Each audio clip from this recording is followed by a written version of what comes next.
my God. J'aimerais que tu puisses comprendre quelque chose. Oh my God. Dieu a dit, ce bébé-là maintenant qui vient, Jean-Baptiste avait un pied dans l'Ancien Testament et puis un pied dans le Nouveau Testament. C'est-à-dire Jean, c'est celui qui veut changer. Il vient tout simplement changer l'histoire de ta vie. Jean n'est pas la bénédiction totale. Ce n'est pas la bénédiction complète que Dieu a prévu, a préparé. Non, Jean, c'est tout simplement un précurseur. Jean vient pour ouvrir le chemin, frayer le chemin à la grande bénédiction de ta vie qui arrive. Qu'est-ce que je vais te dire? Il y a des gens, lorsqu'ils reçoivent la bénédiction, ils ne savent pas que cette bénédiction, c'est Jean. Jean n'est pas la bénédiction finale. Jean, c'est le précurseur. Jean est venu préparer la voie pour la grande bénédiction. Ta grande bénédiction n'est pas encore arrivée. Mais il y a des gens, lorsqu'ils reçoivent leur Jean, ils partent de l'église. Ils quittent l'église. Lui, il croit qu'il a eu le meilleur. Lui, il croit que, my God, j'ai dit, il y a une grande bénédiction qui arrive. J'ai dit, il y a une grande bénédiction qui arrive. Oh my God. La révélation des paroles est claire. N'oubliez pas, la révélation des paroles est claire. God bless you.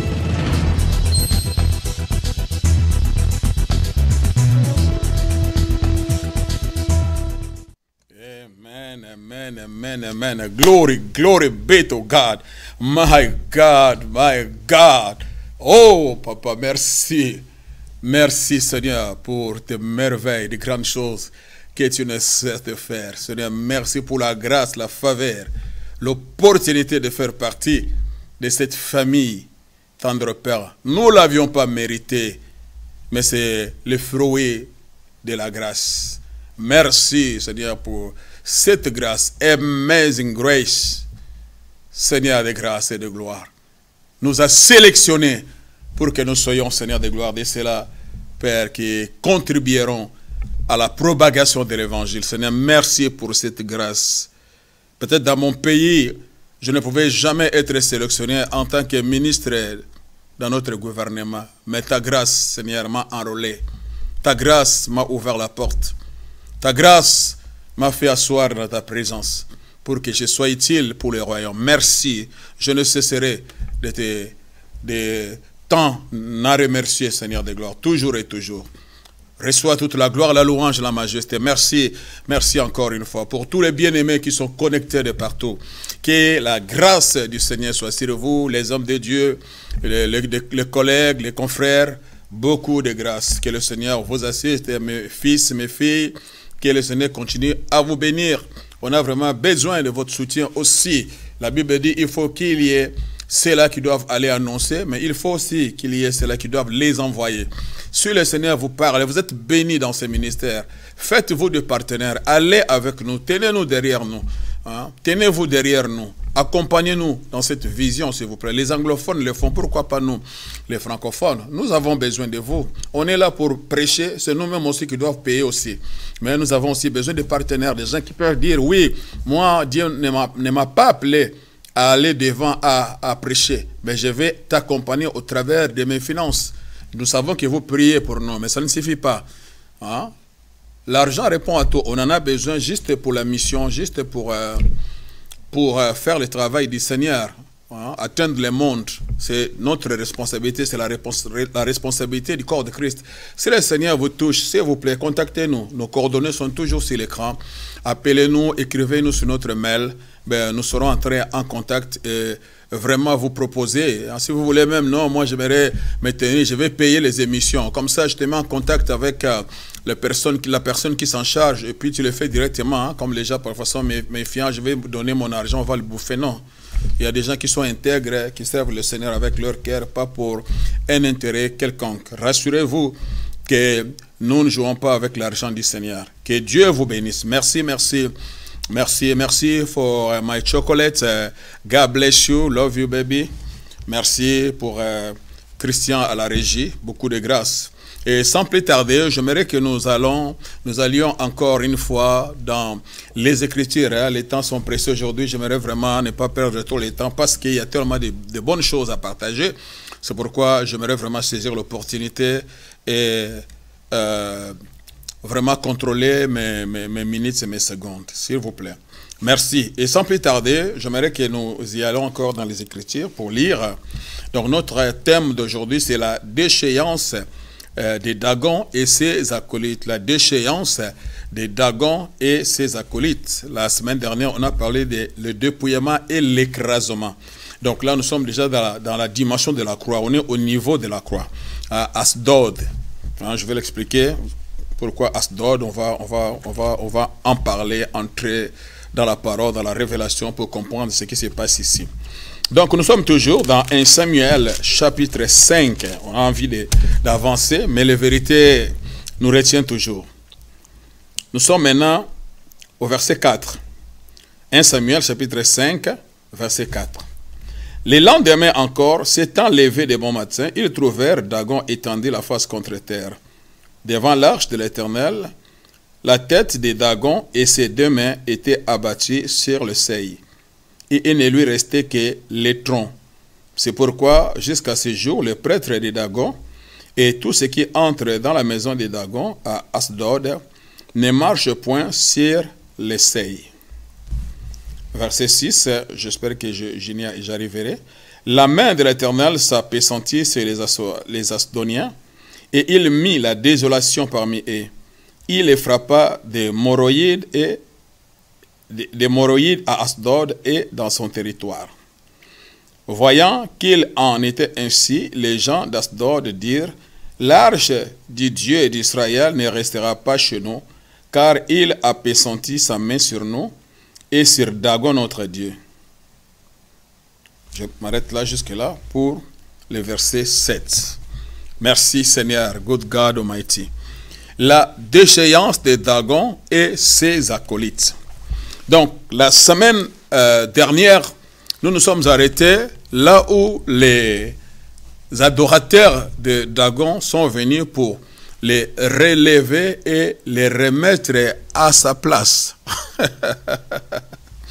My God, you know, Jésus, quand il est venu vraiment pour détrôner les diables, mettre fin à son règne, à son pouvoir et à sa domination. Et il a fait une fois pour toutes. Jésus a vaincu complètement et totalement. Faites très attention dans nos enseignements, dans notre façon d'agir. Ne donnons pas l'impression comme si l'œuvre de Jésus était inachevée. Si à la croix, Christ n'a pas fini, Christ n'a pas achevé le diable et nous venons maintenant pour achever le diable. Non, non, non, non, non. L'œuvre de Jésus est une œuvre complète et totale. Si Jésus n'avait pas fini l'œuvre, mon frère, ma soeur, aujourd'hui, toi, tu ne te tiendras pas devant le diable. Mais Jésus a réalisé une œuvre complète et totale. Il a dit, tout est accompli. Do you understand?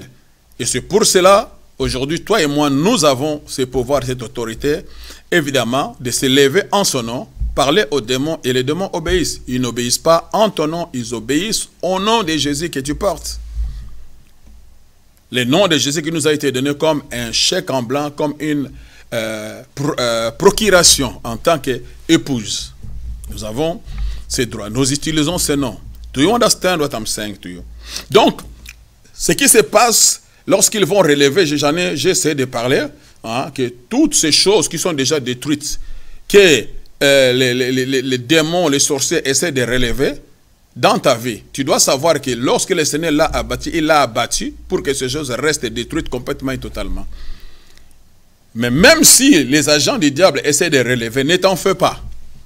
Ton Dieu ne permettra pas que ces choses continuent encore à te poursuivre et à te tourmenter. Very important. Alors quand ils vont maintenant relever leur Dieu, Dagon, ils sont encore une fois partis, ils sont sortis. Ils ont dit peut-être c'était par mégarde, par erreur que notre Dieu est tombé, tout ça, ça ne peut pas être ainsi. Hein? C'est le Dieu qui nous a donné la victoire. Alors, comment est-ce que c'est possible? Ce Dieu maintenant, il se retrouve par terre. Non, ça doit être peut-être une erreur c'est commis. Dieu ne fait pas d'erreur. Ta victoire n'est pas le fruit d'une erreur. Non, non, non, non. Dieu t'a vraiment visité. Dieu a vraiment fait son travail. La victoire de Jésus est certaine. Il n'a pas vaincu le diable par erreur. Non, non, non. Il a vraiment vaincu. Hein? Il l'a vaincu Parce qu'il est venu pour cela. C'était sa mission. En finir, mettre fin à son règne, à son règne, à sa domination. Hein? Genèse chapitre 3, verset 15. Il y a déjà une prophétie qui avait été donnée et qui s'est accomplie à la croix. Et ici, nous voyons aussi l'accomplissement par anticipation, l'accomplissement d'une manière prophétique, l'accomplissement de la promesse de Genèse 3, 15 qui vise la tête. Que la postérité de la femme t'écrasera la tête. Et la postérité de la femme en question, il s'agissait de Jésus. Et l'arche de l'alliance n'est rien d'autre que la préfiguration de Jésus, l'image de Jésus, l'illustration de Jésus, revêtie de la chair, comme j'essaie de l'expliquer, que l'arche composée du bois d'acacia au bois de sittim, qui représente l'humanité de Jésus, parce que le bois d'acacia croissait dans le désert, dans une terre aride. Or, dans Isaïe, on dit Jésus était comme une faible plante. Jésus est représenté comme une plante. Une faible plante qui croît dans une terre désertique. Une terre, hein, Jésus, c'est l'image de cette plante-là qui croît dans un désert. Or, le bois d'acacia, on le trouve aussi dans le désert. Ni beauté, ni éclat, ni rien qui pouvait être. Personne ne peut croire que de ce bois peut sortir quelque chose de grand. Mais il a été choisi parmi tant d'autres pour représenter le Christ, Jésus-Christ, l'humanité de Jésus sans faille. Do you understand? Et l'or qui représente donc la divinité. Donc, l'arche de l'alliance, c'est l'image de Jésus au milieu de son peuple. Christ est en nous. Oh, l'espérance de la gloire. Do you understand what I'm saying to you? To Jesus be the glory forever and ever. C'est pourquoi tu dois être rassuré. Jésus-Christ n'est pas venu vivre en toi pour vivre tes défaites, tes échecs. Je récapitule. Jésus n'est pas venu vivre en toi, dans ta vie par le Saint-Esprit, pour être témoin de tes échecs. Aïe, aïe, aïe, aïe, aïe, aïe. Quelqu'un m'attend. J'aimerais que tu sois révolté et révolutionné. Je récapitule. Jésus n'est pas venu vivre dans ta vie, dans ton cœur. Il n'est pas devenu le Seigneur de ta vie. Il n'est pas devenu le sauveur de ta vie pour qu'il soit le Seigneur de tes échecs. Non. Il est venu pour être témoin de tes conquêtes, de tes victoires. My God. Aïe, aïe, aïe, aïe, aïe. Do you understand what I'm saying to you? Tu es un héros de Jésus. Tu es un champion de Jésus. Il est là pour t'observer, en train de conquérir, en train de défaire le diable, en train de le faire fuir, en train de lier, de chasser les démons. C'est la voie qu'il a choisie pour l'humilier, lui qui voulait se mesurer avec Dieu, qui voulait se comparer avec Dieu. Le Seigneur l'a puni de cette façon-là. L'être humain mélangé, créé de la poussière de la terre. Mélange, poussière de la terre et le souffle de Dieu. C'est cet être-là que Dieu a choisi pour lui humilier, lui infliger la défaite. Donc tu es là pour lui infliger la défaite. C'est ça qui plaît à Dieu. Il n'est pas là pour être témoin, je récapitule, de tes échecs, de te plaire, de ta souffrance, de ta médiocrité, de ta pauvreté. Tu dois refuser ça. In the name of Jesus. Il y a eu des gens qui étaient dans la détresse, qui ont été délivrés par sa main puissante et qui sont devenus des héros. Un message que je prêche, des zéros en héros. Quelqu'un qui était zéro, qui était rien, mais qui devient héros. Le Seigneur est là pour contempler ces merveilles, ce qu'il fait au travers de toi. Ce que toi tu fais en son nom, c'est ce qu'il veut voir. Quelqu'un lève la main et dit glory be to God. Soyez révoltés. To Jesus be the glory. The devil is a liar. C'est un ennemi vaincu complètement et totalement. Nous voyons ici, lorsqu'ils essaient de le relever, mais ils ne savaient pas qu'on ne joue pas avec les dieux d'Israël. L'œuvre de la croix est une œuvre complète et totale. Là, c'était le dépouillement. Parce qu'il a été dépouillé, on lui a retiré tout ce qu'il avait. L'éclat, la lumière qu'il avait. La notoriété qu'il avait, pour que les gens puissent lui rendre inquiète. Mais lorsqu'on va les relever, Dagon, la Bible dit que les adorateurs sont sortis. Ils ont été témoins du premier round, de la défaite, de l'échec de leur maître. Comment est-ce que le Dieu d'Israël l'a mis à genoux? L'arche l'a mis KO, Jésus l'a mis KO. À la croix, ils étaient témoins. La Bible confirme dès Colossiens que j'ai lu, 1 Colossiens chapitre 2, verset 14-15. Il l'a dépouillé en les livrant publiquement à la croix. Jésus a dépouillé les dominations, les autorités. Il les a livrés publiquement à la croix. C'était en public. Il y avait des témoins. Dieu était là, les démons étaient là, les anges étaient là. Et ils voyaient la scène. Ainsi que les hommes étaient là à la croix, qui voyaient comment est-ce que Christ mourait. Ceux qui étaient contre Jésus, ceux qui étaient pour lui. Ils étaient témoins, ils devraient être des témoins.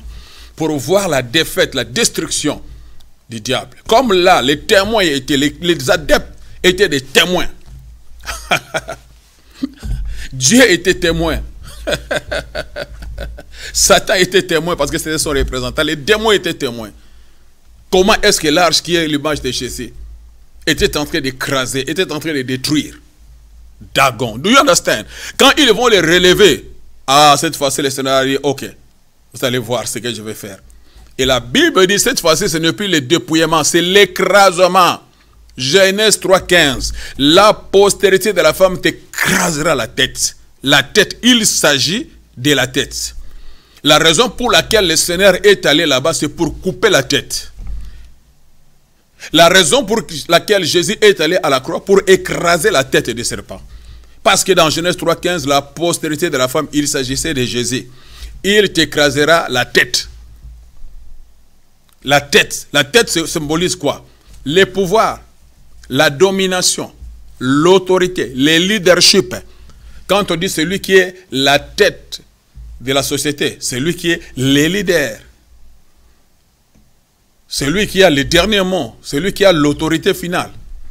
C'est lui, la tête de la famille. Le père est la tête de la famille. C'est le chef. Le mot grec, c'est képhale, qui veut dire chef ou la tête. Il est le chef. C'est-à-dire, lorsque on écrase la tête, c'est-à-dire on met fin à la domination, à l'autorité, au pouvoir. Do you understand? Parfois on lit la Bible, on ne comprend pas. Ça veut dire quoi? La postérité de la femme t'écrasera la tête. Il mettra fin à cette domination, à ton règne, le pouvoir que tu as usurpé, que tu as ravi, que tu as volé de la main d'Adam. Mais le dernier Adam, lui, va venir. Il va te vaincre. Il va écraser ta tête. Mettre fin à ton règne, à ta domination, à ton autorité, à ton influence, à ton leadership. Il va t'écraser, il va te dépiécer, il va te mietter. C'est ce que Jésus a fait à la croix. Mais par anticipation, nous voyons l'arche de l'alliance l'accomplir. Qu'est-ce qui va se passer? La Bible dit, Dagon est tombé, frappé par la puissance du Très-Haut. Comme le diable a été frappé à la croix, son jugement a été prononcé. Dagon a été jugé parce qu'il juge les idoles. Il juge, il frappe Dagon. Dagon tombe par terre. La Bible dit, la tête était coupée. Lisons cela. J'aimerais que vous compreniez dans quel état il a mis notre ennemi. Le lendemain encore s'étant levé, verset 4 de bon matin, ils trouvèrent Dagon étendu la face contre terre devant l'arche de l'Éternel. La tête de Dagon et ses deux mains étaient abattues. La tête de Dagon était abattue, ses deux mains étaient abattues. Devant la face, devant le trône. Aïe, aïe, aïe, aïe, aïe, aïe, aïe, aïe. C'est ce qui s'est passé à la croix. Le diable a été vaincu. Les gens qui étaient là, ils voyaient comme si Jésus était en train de perdre la partie à la croix. Non, ce n'était pas ça. Ça, c'était l'homme, ça, c'était l'invisible. Mais dans l'invisible, c'est Paul qui est venu nous donner la vraie révélation de ce qui s'est passé à la croix. L'homme était ignorant. Mais Paul qui est venu, oh, le Saint-Esprit l'a amené dans le monde de la révélation. Il lui a montré la scène, les choses que Pierre n'a pas vues, les choses que Jean n'a pas vues, que Jacques n'a pas vues, que Nathanaël n'a pas vues, que Matthieu n'a pas vues. Mais c'est Paul qui est venu après. C'est lui qui est allé dans le monde de la révélation. Et le Seigneur lui a commencé à lui révéler ces choses pour l'écrire. Parce qu'il était un homme d'instruction. Il fallait un homme bien instruit pour écrire ces choses, pour apporter clairement cette révélation. Un homme qui avait une révélation claire de la Torah. Une personne qui a maîtrisé la Torah. Et parce que l'Ancien Testament, c'est le Nouveau Testament caché. Le Nouveau Testament, c'est l'Ancien Testament révélé. Donc il fallait vraiment quelqu'un qui avait la connaissance pour les révéler par rapport à la lumière du Nouveau Testament. Donc l'apôtre Paul avait maîtrisé la Torah. Et puis Dieu a permis qu'il soit un homme intelligent. Dieu l'a fait sciemment, parce que dans le corps du Christ, on a besoin des hommes intelligents, parce que certaines choses exigent de l'intelligence. Il faut qu'il y ait des gens intelligents pour aider l'Église à se structurer, à s'établir, à s'organiser, à être un organisme assis, un organisme excellent, influent. Il nous faut de l'organisation de l'ordre. Cela n'exige pas seulement la spiritualité, ça exige aussi l'intelligence. Et Dieu a donné l'intelligence. Moïse a acquis l'intelligence. Il a reçu une bonne base. Il a fait de bonnes études dans l'école royale. Pourquoi? Parce que Dieu savait qu'il devait écrire les 5 premiers livres de la Bible. Les Pentateuque. You understand? Donc l'instruction n'est pas si mauvaise.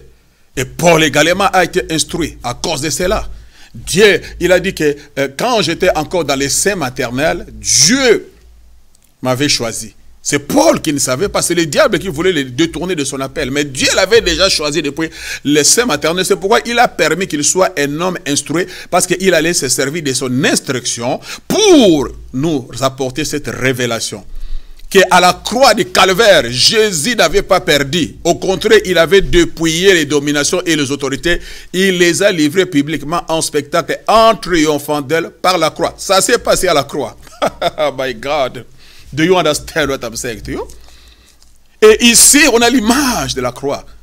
Il a écrasé sa tête. L'arche de l'alliance a écrasé la tête de Dagon. Dagon se tomba à terre, face contre terre, devant l'arche de l'alliance, en train d'adorer, affaibli. La tête était coupée. Ainsi que la Bible dit, c'est des mains avec des pommes qui étaient là. Donc la tête était coupée, les 2 mains aussi étaient coupées. La tête symbolise le pouvoir, l'autorité, la domination. Donc il a détruit sa domination. J'ai dit, il a détruit sa domination. J'ai dit, Jésus a détruit la domination satanique et démoniaque. Le diable n'a plus le pouvoir, n'a plus d'autorité. C'est la vie de ceux-là qui appartiennent à Dieu. Ceux-là qui ont reçu Jésus, le diable n'a plus de pouvoir sur nous. Comprenez ça, mon frère, ma soeur. C'est un menteur. Il ne veut pas que tu saisisses cette vérité, que tu croies à cette vérité. Et que tu vives dans la paix au ventre. Ça, c'est l'intention du diable. Pour continuer à te contrôler, à te manipuler, à s'aimer la peur, la panique, la terreur, sentiment de culpabilité et de condamnation. Que tu ne crois pas à la véracité de la parole. Que tu ne te vois pas comme un champion de Jésus. Ça, c'est le mensonge venant du diable. Mais aujourd'hui, j'aimerais t'aider, mon frère, ma soeur, que toi, tu es un héros de Jésus. Mais cela ne pourra être possible que si tu réalises l'importance de la présence de Dieu qui doit t'accompagner tout au long de ta vie. Ici-bas. Que la présence de Dieu, je dis que la présence de Dieu soit ton héritage, que la présence de Dieu soit l'environnement dans lequel tu vivras toute ta vie. Dans la présence de Dieu qu'est la victoire. Dans la présence de Dieu l'autorité. Dans la présence de Dieu l'onction. Dans la présence de Dieu la puissance. Dans la présence de Dieu le pouvoir. Aucun démon ne saura s'amuser avec toi. Dans la présence de Dieu, tu deviens une colonne de feu. Il fait de ses serviteurs des colonnes de feu. Une colonne de feu. Tu deviens une colonne de feu. Lui-même, c'est un feu dévorant. Et il fait de toi une colonne de feu également. My God, you don't understand what I'm saying to you? La tête de Dagon a été coupée. C'est-à-dire son pouvoir, son autorité a été brisée. Il n'avait plus de pouvoir. C'est lui qui influençait. C'est lui, qui était adoré. C'est lui, qui impactait, qui donnait le pouvoir à ses adeptes. Utilisé bien sûr par le diable. Il n'était qu'une image, mais c'est la puissance satanique qui agissait en lui. Les gens venaient se prosterner devant ces squelettes, devant ces statues. Mais en réalité, en ces statues-là, c'était le diable. Le diable aime l'adoration. Il a commencé depuis le ciel. Son problème, c'est l'adoration. Il veut que tu l'adores. Il veut que tu le sers. Il veut que tu lui donnes gloire et honneur. C'est pourquoi vous voyez beaucoup de chrétiens ont un problème. Vous savez, la musique, ça fait quoi? Et aussi, oui, ils ont reçu les dons. Ils ont reçu aussi l'habileté, l'habileté naturelle d'être musicien, tout ça. Mais la finalité est que ces dons-là, cette habileté-là, puissent servir à la gloire de Dieu. Soyons clairs. Quel rapport y a-t-il entre la lumière et les ténèbres? C'est la Bible qui le dit. qu'on ne peut pas mélanger les choses. Restons bibliques, si nous le voulons, mon frère, ma soeur. Soit nous donnons gloire à Dieu, soit nous ne donnons pas gloire à Dieu, c'est clair. La musique du monde donne gloire à qui? Soyons clairs. Et la musique chrétienne donne gloire à qui? À Dieu. Donnons gloire à Dieu. Si tu es de Dieu, donne gloire à Dieu. Nous sommes une possession de Dieu, Elkana. Nous lui appartenons en propre. Les Lévites étaient mis à part pour Dieu. La Bible dit nous sommes un royaume de sacrificateurs. Nous sommes des Lévites. Ils étaient mis de côté, ils étaient mis à part. Ils vivaient différemment de la communauté, différemment des autres. Et la Bible dit tout chrétien est un Lévite. Nous sommes un royaume de sacrificateurs. Tout chrétien plutôt est un sacrificateur. Un descendant d'Aaron. Nous sommes des sacrificateurs, des fils d'Aaron. Mis à part, mis de côté. Pour que la gloire de Dieu, servir Dieu dans la consécration, dans l'engagement, dans la crainte, dans l'amour, nous donner, nous consacrer corps et âme. Do you understand what I'm saying to you? The devil is a liar. Si tu comprends ces choses, mon frère, ma soeur, et que tu te consacres à Dieu comme un vrai sacrificateur, tu le sers de tout ton cœur, et tu cherches constamment, continuellement sa présence, tu restes et tu demeures dans sa présence, comme les sacrificateurs le faisaient. Veillez à faire en sorte que le feu ne s'éteigne pas, que les lampes, les chandeliers ne s'éteignent pas, qui veillez pour que la lumière ne baisse pas, pour que le feu ne s'éteigne pas, pour que l'offrande continue, la fumée continue à monter devant le Seigneur. Oh, il résidait, il demeurait constamment, continuellement dans la présence. C'est l'image d'un chrétien. C'est un sacrificateur, quelqu'un qui réside, qui demeure constamment, continuellement dans la présence de Dieu. Que ta vie puisse le glorifier. Tout ce que tu fais puisse glorifier Dieu. Ta façon de parler puisse glorifier Dieu. Ta façon de vivre puisse glorifier Dieu. Même dans ton travail, glorifier Dieu. Dans ton mariage, glorifie Dieu. Dans ton corps, glorifie Dieu. En tout ce que tu fais, glorifie Dieu. Dans tes oreilles, glorifie Dieu. N'écoute pas n'importe quoi, glorifie Dieu. Dans tes yeux, glorifie. Dans ta vie, glorifie Dieu. I'm sorry. Le monde essaie de nous empoisonner, mais nous sommes mis à part. Do you understand? C'est alors que ces choses que je suis en train de vous enseigner va être réelles dans votre vie. Le diable a été vaincu, c'est un fait. Il a été vaincu. Dagon a été vaincu. Sa tête a été écrasée. À la croix du calvaire, la tête du serpent a été écrasée. Genèse 3,15. Colossiens chapitre 2, verset 15. Il a dépouillé les dominations et les autorités. Il les a livrées publiquement en spectacle en triomphant d'elles par la croix. Il a triomphé de toutes ses forces et puissances à la croix. C'est un fait. Le diable est vaincu. Dagon a été vaincu. Sa tête a été coupée. Non seulement la tête a été coupée. La Bible dit c'est des mains également. Les mains représentent quoi? 1 Jean chapitre 3 verset 8. 1 Jean chapitre 3 verset 8 nous donne la réponse concernant les deux mains là. Les mains, c'est quoi? 1 Jean, excusez-moi, chapitre 3, verset 8, dit ceci. Celui qui pratique le péché est du diable, car le diable pêche dès le commencement. Celui qui pratique le péché est du diable, c'est la Bible qui le dit. Car le diable pêche dès le commencement. Celui qui pratique. C'est-à-dire qu'il y a la différence entre quelqu'un qui a péché, qui a commis une erreur, il est tombé, il se ressaisit, il confesse. Mais il pratique, c'est un professionnel. Un menuisier, c'est un professionnel.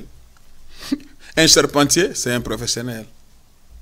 Un cordonnier, c'est un professionnel. Un pêcheur, si tu en fais une profession, c'est-à-dire que tu passeras toute ta vie à pécher. C'est pourquoi la Bible dit, lorsque vous étiez encore des pécheurs, Christ est mort. C'est-à-dire, il a changé notre statut. Il nous donne le statut de justifiés. Nous sommes justifiés. Nous n'avons plus les statuts du pauvre pécheur qui est incapable de s'en sortir. Vous savez, je suis un pauvre pécheur, je suis un pécheur. Et en tant que prophète, si tu en fais une profession, un pécheur, quel est son travail? C'est le péché, non? Mais tu dois comprendre que toi, tu es un justifié. Le Seigneur t'a justifié. Le péché n'a plus de pouvoir sur toi. Romains, chapitre 6, il dit que le péché ne règne plus sur vos corps mortels. Comment est-ce que le Seigneur peut nous demander une telle chose? Seul sait que nous n'avons pas la capacité de dominer sur le péché. Comment il va nous demander? Il va nous dire que le péché ne règne plus sur vos corps mortels. C'est que c'est possible. Le pouvoir qu'il nous a donné nous amène à dominer même sur le péché. L'autorité que Jésus nous a donnée, l'autorité messianique que Jésus nous a, le pouvoir, je vous donne le pouvoir. Ce pouvoir est capable de nous donner aussi la force de résister au péché. De ne pas pratiquer le péché. Tu peux tomber, mais pratiquer le péché, vraiment, donc tu es pécheur professionnel. C'est comme si quelqu'un qui n'est pas sauvé, qui n'a pas expérimenté Christ. Quelqu'un qui n'a pas expérimenté Christ, c'est déjà un pécheur professionnel. Lui, il pratique le péché, parce qu'il a la nature du péché en lui. Mais celui qui est né de nouveau, il ne pratique plus. Il le paie, mais il ne pratique plus. Parce que le corps n'a pas encore connu la rédemption. C'est ça la différence. Do you understand? Good God Almighty. Quelqu'un lève la main et dit glory be to God, to Jesus be the glory. Nous voyons ici, c'est fini. La première fois, ils ont essayé de relever Dagon. Mais cette fois-ci, il n'y a plus moyen de relever Dagon parce que là, le Seigneur l'écrase complètement. Hein? Je n'ai pas fini, excusez-moi. 1 Jean 3, verset 8, pour compléter mon idée. Mais le Fils de Dieu a paru enfin de détruire les œuvres du diable. Les mains donc représentent les œuvres et les accomplissements. Donc le Fils de l'homme, l'arche de l'alliance qui a marché sur les avenirs de la Palestine, qui répond au nom de Jésus-Christ de Nazareth, qui allait de les enlier, faisant le bien, guérissant ceux qui étaient sous l'oppression. Il est venu détruire les œuvres des ténèbres. Les mains représentent les œuvres et les accomplissements. Il a écrasé la tête de Dagon. Il a mis fin à son pouvoir. Il a coupé les mains de Dagon. Il a détruit les œuvres sataniques et démoniaques. J'aimerais m'adresser à toi, mon frère, ma soeur. Il a mis fin à son règne, à sa domination. Et il a détruit les œuvres des ténèbres. Les œuvres que le diable a voulu accomplir dans ta vie. Les œuvres que le diable est venu réaliser dans ta vie, les maladies, les soucis, la stérilité, la médiocrité, le péché, toutes ces mauvaises choses que le diable a réussi à installer, à instaurer, les systèmes même que le diable a instauré, les systèmes du mal. Jésus est venu pour faire sortir ce système en toi. La nature du péché, c'est tout un système. C'est un système. C'est pourquoi Jésus a dit, le prince de ce monde arrive, mais il n'a rien en moi. Il n'y a rien de lui en moi. Son système n'est pas en moi parce que Jésus n'est pas né dans le péché. Mais tout être humain qui est né dans le péché, il sort avec ce système. Le système du mal est en lui, c'est dans sa nature. La nature du péché, c'est le système du mal qui est en nous. Le diable est le dieu de ce monde, le dieu de ce système-là. Ce système-là qui est instauré à chaque être humain. C'est héréditaire. Mais Jésus, Fils de l'homme, est apparu pour détruire les œuvres des ténèbres en commençant par faire sortir ce système en nous. Jésus est venu pour enlever ce système en nous, le système du mal, le système du diable, cette nature, pour maintenant instaurer son système à lui, sa nature divine. Nous sommes devenus participants de la nature divine. Il y a la différence. Toi, tu es devenu participant de la nature divine. Jésus a enlevé, il a écarté, il a fait son opération surnaturelle. Il a enlevé la nature du péché pour que tu ne demeures plus dans le péché. Do you understand? Que tu marches dans les règnes, dans la domination. Parce que tu ne peux pas régner sur ces choses, continuer encore à influencer ta vie. Parce que le péché et le diable, c'est comme la main et les gants. Ils marchent toujours ensemble. Là où il y a le péché, il y a le diable. Là où il y a le diable, il y a le péché. Do you understand? Donc nous combattons contre un ennemi qui a été complètement, totalement vaincu. Notre victoire est complète et certaine. Aïe, aïe, aïe, aïe, aïe, aïe, aïe. Refuse les mensonges du diable, mon frère. Soyez révoltés, soyez révolutionnés. N'acceptez pas cette maladie incurable. N'acceptez pas cette condition. N'acceptez pas cette situation. C'est dans ton mental là. Tout commence là. Ton système de pensée, c'est là où le diable attaque. My God, là, c'est là où tout se passe. Là, il veut te persuader, te convaincre que toi, tu es un maladif et que tu ne t'en sortiras pas. Et que tu acceptes ta condition et ta situation. Que tu commences toi-même à te considérer comme un maladif, comme une stérile, comme une problématique, comme un cancéreux. Toutes ces choses, comme un diabétique. The devil is a liar. Mais c'est à toi de réaliser, de comprendre que ses mains ont été coupées. Ses œuvres ont été détruites. Jésus a détruit les œuvres des ténèbres. La maladie, c'est une œuvre des ténèbres. Je dis la maladie, la malédiction, c'est une œuvre des ténèbres. La sorcellerie, c'est une œuvre des ténèbres. Jésus est apparu pour détruire. My God, you don't understand? Et il t'a donné son nom pour que nous continuions aussi à détruire ses forces et ses puissances. My God! Mais pour marcher dans cette autorité, il faut la présence glorieuse, majestueuse de Dieu puisse t'accompagner. Que la présence de Dieu soit réelle et manifeste dans ta vie pour que tu changes la vie. Quelqu'un lève la main et dit glory be to God. Et lorsque Dagon maintenant va se retrouver à terre, tête coupée, le bras, les mains plutôt coupées. La Bible dit qu'il lui restait que le tronc. Le tronc avait la forme d'un poisson. La tête avait la forme humaine.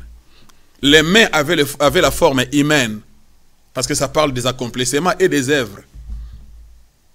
Mais le tronc avait la forme d'un poisson.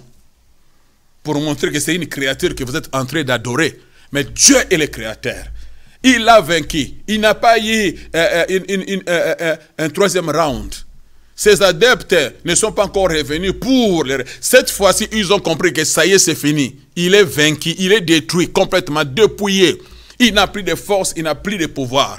C'est fini. L'arche l'a vaincu, l'arche l'a anéanti. Il a reconnu Jésus comme le roi des rois, le Seigneur des seigneurs.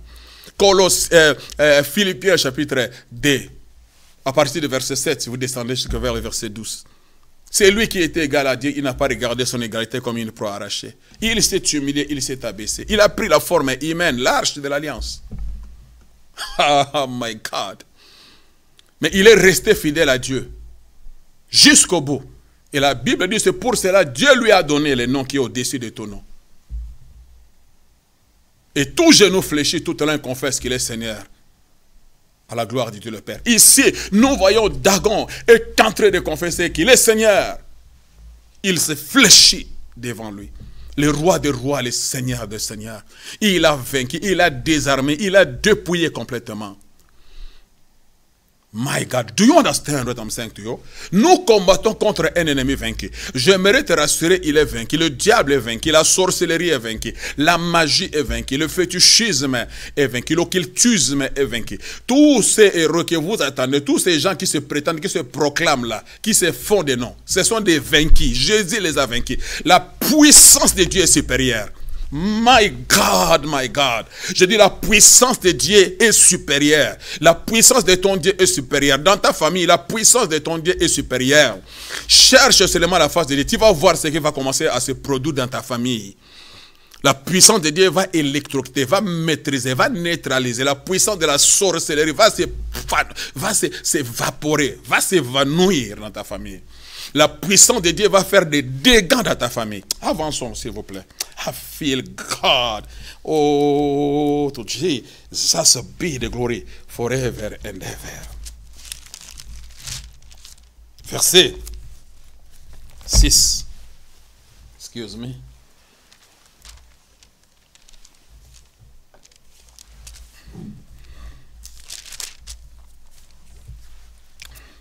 La Bible dit, verset 6, nous voyons maintenant les troubles dans les camps de l'ennemi. Les troubles dans les camps de l'ennemi. C'est-à-dire la présence de Dieu amène les troubles dans les camps de l'ennemi. Lorsque Dieu débarque, il y a la panique, il y a les troubles. J'en avais déjà parlé. Combien ils avaient déjà crié lorsqu'ils ont appris que l'arche de l'Alliance avait atterri en Israël. L'arche de l'Alliance avait atterri là où se trouvait le peuple de Dieu. La Bible dit qu'il y a eu panique dans les camps de l'ennemi. C'est-à-dire la présence de Dieu sème la panique dans les camps de l'ennemi. Parce que s'il y a quelqu'un qui connaît sa splendeur, sa majesté, sa force, sa puissance, c'est le diable. C'est un menteur. Ce qu'il dit, ce n'est pas ce qu'il croit. Jacques dit, il croit et il tremble. Jacques dit que le diable, les démons croient et ils tremblent. Ils croient en Dieu et ils tremblent. Ils les connaissent mieux que nous parce qu'ils ont vécu dans les royaumes. Ils ont une vision claire de Dieu. Ce qu'ils vont dire que Dieu n'existe pas, c'est des mensonges. C'est des mensonges. oh, Dieu n'existe pas. Le diable veut te faire croire que Dieu n'existe pas. Mais la Bible dit clair, la révélation de la parole nous dit, les démons croient et tremblent.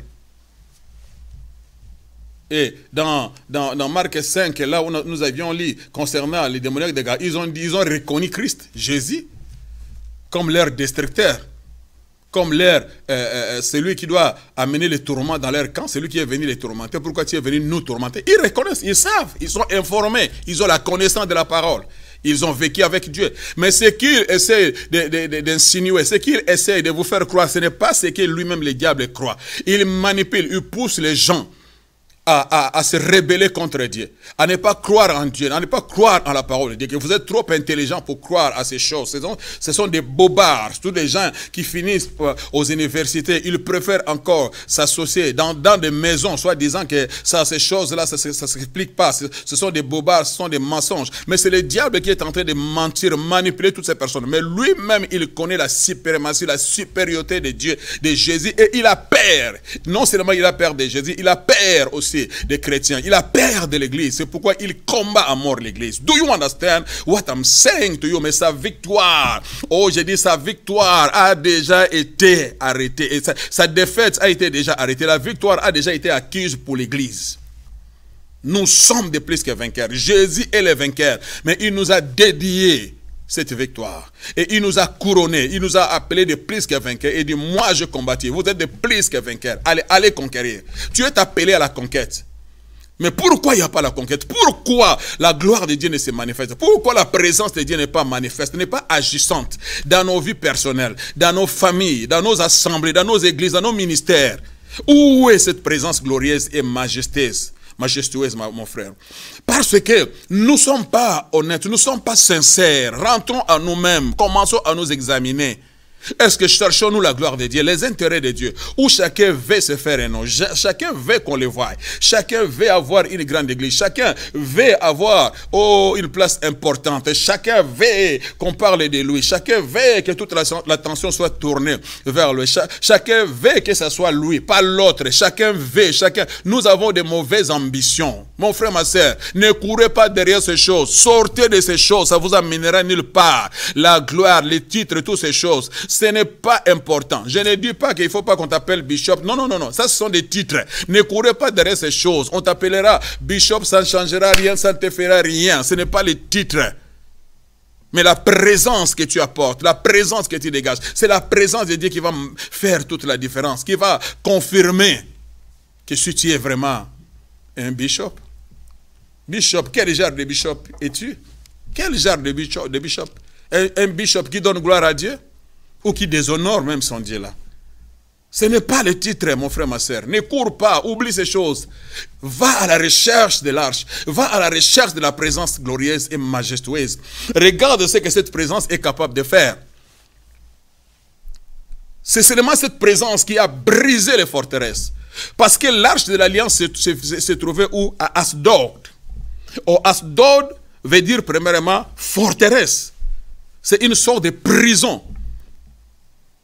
Quartier général du diable, là où l'ordre vient. Si on t'amène là-bas, tu ne t'en sortiras jamais. Ça veut dire forteresse, prison. Ça veut dire aussi fort pour opprimer, c'est-à-dire Satan. La résidence de Satan, celui qui est fort pour opprimer, habite à Asdod. Jésus est allé dans sa forteresse.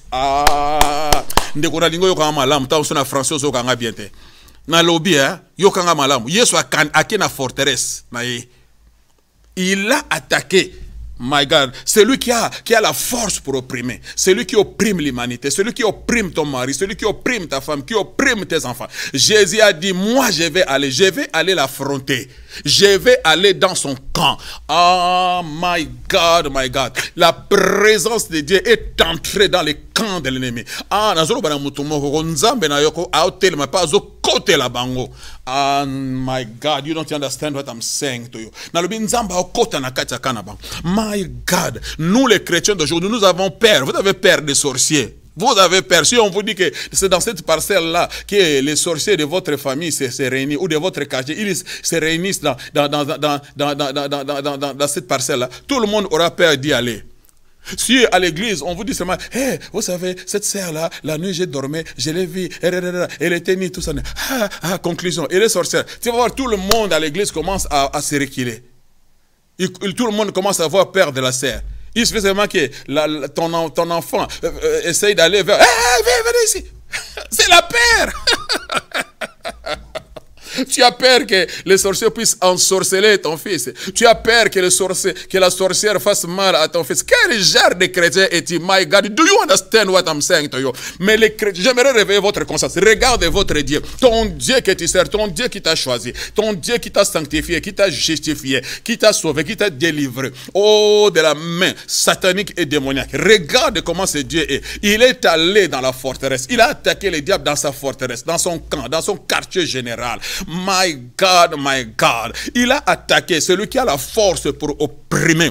Jésus est allé pour détruire, arrêter l'oppression, briser l'oppression. Oh my God. Oh, exploser, faire écrouler les forteresses. Les forteresses sataniques et démoniaques sont tombées. J'ai dit les forteresses sont tombées. Tu ne peux plus demeurer dans la forteresse. J'ai dit le diable ne peut plus te retenir dans sa prison. Qu'est-ce que nous dit la Bible? Il est celui qui brise les portes des reins.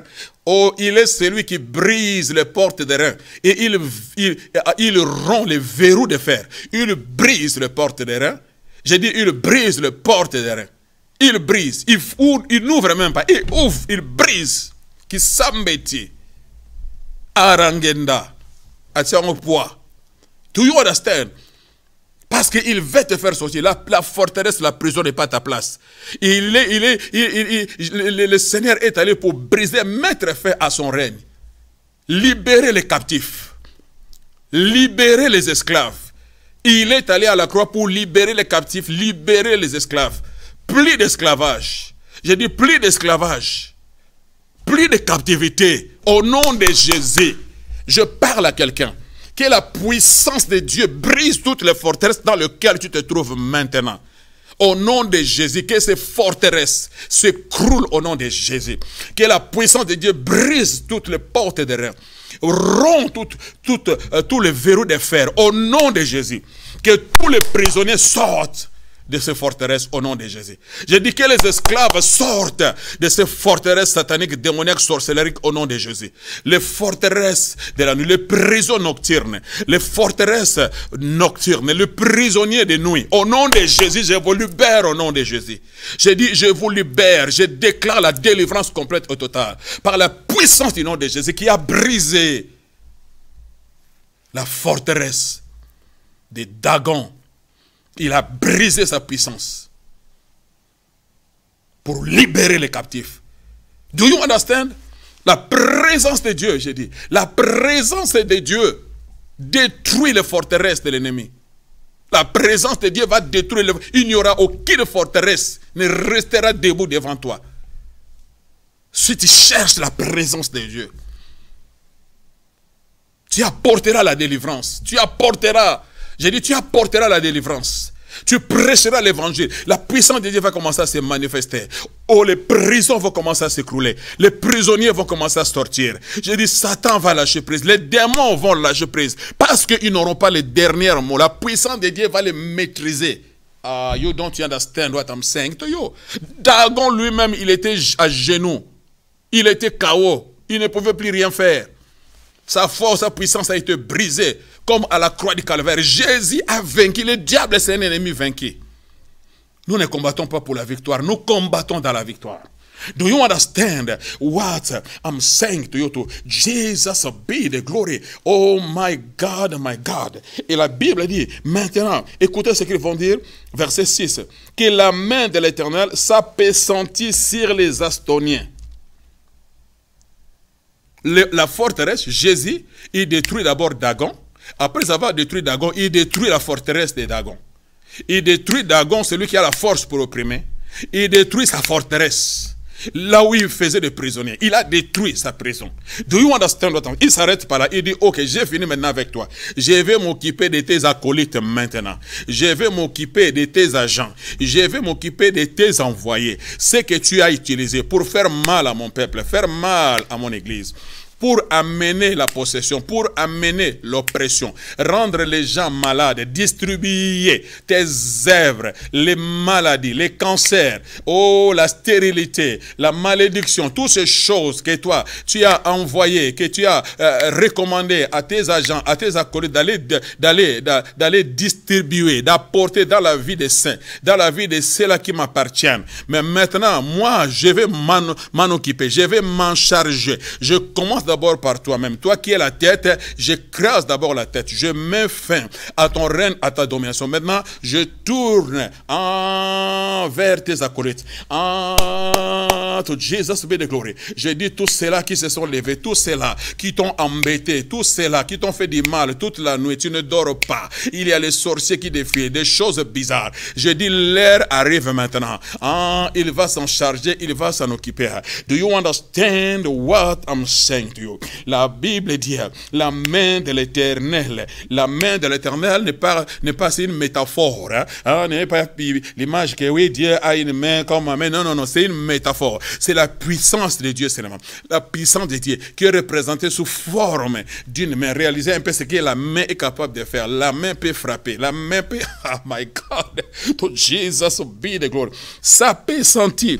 Ah, my God, my God. Oh, j'aimerais que tu comprennes, oh, la valeur de ces mots à pressentir pour que parfois tu comprennes la valeur. Hein? Il y a des mots, on entend, mais on ne réalise pas. À pressentir, ça veut dire peser de plus en plus sur quelqu'un. Peser de plus en plus sur quelqu'un ou quelque chose. Sur quelqu'un ou sur quelque chose, ou frapper durement. Ah, j'aime ça. Frapper durement. C'est-à-dire, la main de l'Éternel s'apesantit sur les Asdoniens. La main de l'Éternel frappa durement les acolytes de Dagon.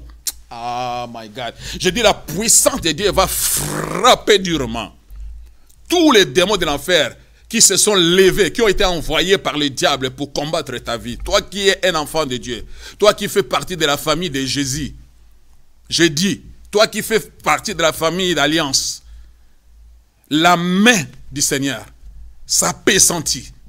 La main du Seigneur frappa durement. Je dis, il va frapper durement. Je dis, il va frapper durement. Les puissants des ténèbres seront frappés durement. Les démons seront frappés durement. Ah, ceux qui en voulaient à ta vie seront frappés durement. Ah, j'ai dit, frappés durement. La maladie sera frappée durement. La malédiction sera frappée durement. My God, you don't understand. Tous ces sorciers qui ne veulent pas abandonner, qui sont déterminés de faire mal à la famille, ils seront frappés durement. Ils n'auront pas le choix. Soit abandonner, se convertir, ou ils seront frappés durement. Au nom de Jésus, si tu cultives la présence de Dieu dans ta vie, j'ai dit, ils n'auront pas d'autre choix que d'accepter le Dieu que tu présentes à ta famille. Soit il accepte, s'il n'accepte pas, la main de Dieu les frappera durement, parce qu'il ne permettra pas qu'il continue encore à faire mal aux membres de ta famille, alors que toi tu fais partie de la famille de l'Alliance et tu as droit à réclamer les saluts de ta famille. Do you understand? Il les frappera durement. Il va les frapper durement. Et il mit la désolation parmi eux. Oh my God, le temps de la désolation arrive. Ah, c'est toi qui étais dans la désolation. C'est toi qui étais dans l'humiliation. C'est toi qui étais dans le pleurs. Ah, mais la balance est en train d'être renversée. Ah, la tendance est en train d'être inversée. Do you understand what I'm saying to you? Ah, toi tu ne seras plus dans la désolation. Tu seras dans la jubilation, dans la réjouissance. Mais les puissances des ténèbres vont être dans la désolation. Les sorciers vont être dans la désolation. Ceux qui en voulaient à ta vie vont être dans la désolation. À cause de la main du Dieu trop, la main du Seigneur qui s'apesantit sur eux. Il s'occupe de chaque cas, il s'occupe de chaque situation, de chaque condition. To Jesus be the glory forever and ever. Et il ne s'arrête pas là, la Bible dit, il les frappa d'hémorroïdes. Oh, oh, à Asdod et dans tous les territoires. Il les frappa d'hémorroïdes. My God, le retour à l'expéditeur. Autrefois, c'est lui qui a envoyé l'hémorroïde. Il a tué les gens avec l'hémorroïde. Il a torturé les gens avec l'hémorroïde. Mais la Bible dit les choses ont changé. C'est Dieu qui les a frappés avec l'hémorroïde. Retour à l'expéditeur. J'ai dit, il y aura retour à l'expéditeur. Que nous dit la Bible, c'est lui qui crée une force, finira par y tomber. Et il a créé une force, oh, pour t'enterrer.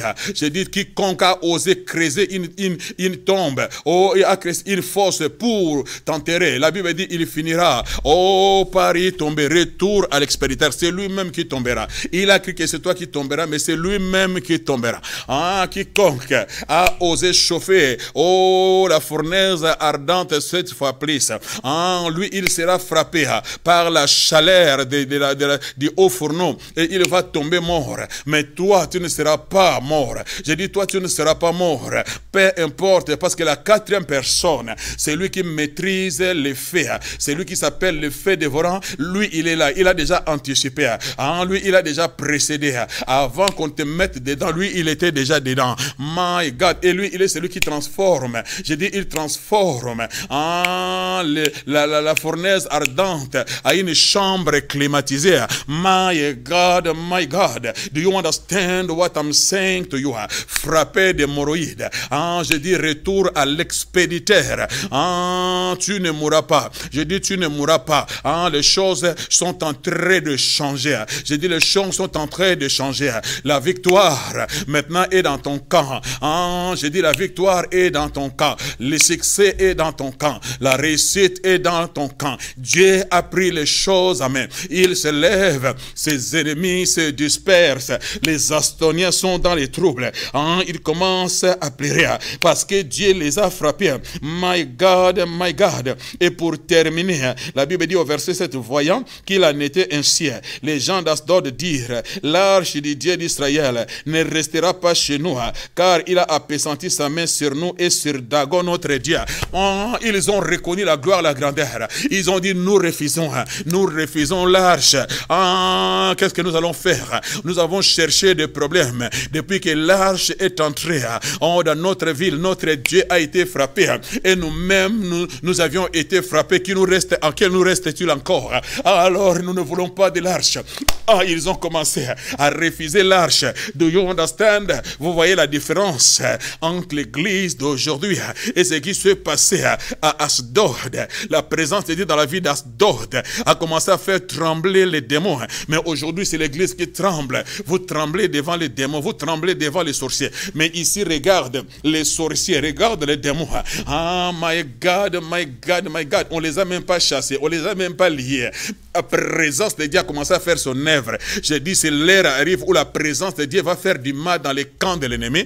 Vous n'aurez plus peur des sorciers. Mais les sorciers, ils vont commencer à chercher. Qu'allons-nous faire? Pour nous débarrasser de ces tâches. Qu'allons-nous faire? Mais toi, tu es porteur de ces tâches. J'ai dit, la présence de Dieu que toi, tu portes partout où tu iras, s'ils ne veulent pas se convertir.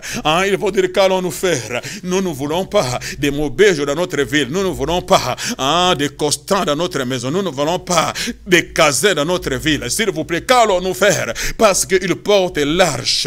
Ils portent la présence glorieuse et majestueuse de Dieu. Et cette présence finira par nous écraser. Do you understand? Ils ont refusé l'arche. Ils doivent refuser la présence de ton Dieu. Toi, tu ne vas pas fuir. Ce sont eux qui doivent fuir. Ce sont eux qui doivent décider. S'ils ne veulent pas se convertir, ils doivent décider que nous ne toucherons plus à cette personne. Nous ne toucherons plus à cette famille parce qu'ils portent l'arche de l'alliance. L'arche de l'alliance les couvre. L'arche de l'alliance les guide. La victoire est de ton côté. Je suis à la fin de mon message. Mon frère, si tu m'as suivi, j'aimerais te rassurer que la victoire est certaine. La déchéance de Dagon et ses acolytes a été déjà réalisée à la croix. Ça y est, c'est fini. La victoire est ton partage. Et si tu as écouté ces messages et que tu n'as pas encore donné ton cœur à Jésus pour bénéficier de cette grâce, faites cette petite prière avec moi. Seigneur Jésus, merci, j'ai écouté ta parole. Merci. Je crois que tu étais mort pour moi à la croix du Calvaire, ressuscité après 3 jours, et tu es Seigneur au siècle des siècles. Tu as répandu ton sang pour mes péchés. Seigneur, Que ton sang puisse me laver de tous mes péchés. J'ouvre mon cœur et je te reçois comme mon Sauveur et Seigneur. Je vais faire partie de ta famille, Seigneur. Délivre-moi de la puissance du péché. Je divorce les diables. Que mon nom soit écrit dans ton livret de famille. Si tu as fait cette prière, crois que tu es né de nouveau. Et si tu as besoin d'aide, s'il vous plaît, les coordonnées sont là. Contactez-nous, nous sommes là pour ça. Nous allons vraiment vous aider. Vous canaliser, vous remettre entre les mains d'un bon pasteur qui saura vous entretenir. Merci, je suis à la fin. Que Dieu vous bénisse. Mais n'oubliez surtout pas que la révélation de ces paroles est claire. Béni soit le Seigneur. Nous allons nous retrouver dimanche prochain, montant encore et encore. Bless your hearts. Amen, amen. Merci Jésus.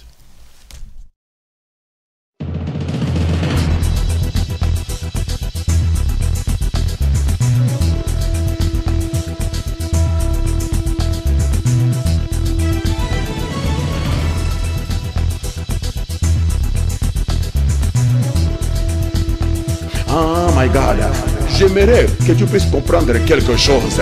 Oh my God, Dieu a dit, ce bébé-là maintenant qui vient, Jean-Baptiste, il avait un pied dans l'Ancien Testament, et puis un pied dans le Nouveau Testament. C'est-à-dire Jean, c'est celui qui veut changer. Il vient tout simplement changer l'histoire de ta vie. Jean n'est pas la bénédiction totale. Ce n'est pas la bénédiction complète que Dieu a prévu, a préparé. Non, Jean, c'est tout simplement un précurseur. Jean vient pour ouvrir le chemin, frayer le chemin à la grande bénédiction de ta vie qui arrive. Qu'est-ce que je vais te dire? Il y a des gens, lorsqu'ils reçoivent la bénédiction, ils ne savent pas que cette bénédiction, c'est Jean. Jean n'est pas la bénédiction finale. Jean, c'est le précurseur. Jean est venu préparer la voie pour la grande bénédiction. Ta grande bénédiction n'est pas encore arrivée. Mais il y a des gens, lorsqu'ils reçoivent leur Jean, ils partent de l'église. Ils quittent l'église. Lui, il croit qu'il a eu le meilleur. Lui, il croit que, my God, j'ai dit, il y a une grande bénédiction qui arrive. J'ai dit, il y a une grande bénédiction qui arrive. Oh my God. La révélation de tes paroles est claire. N'oubliez pas, la révélation de tes paroles est claire. God bless you.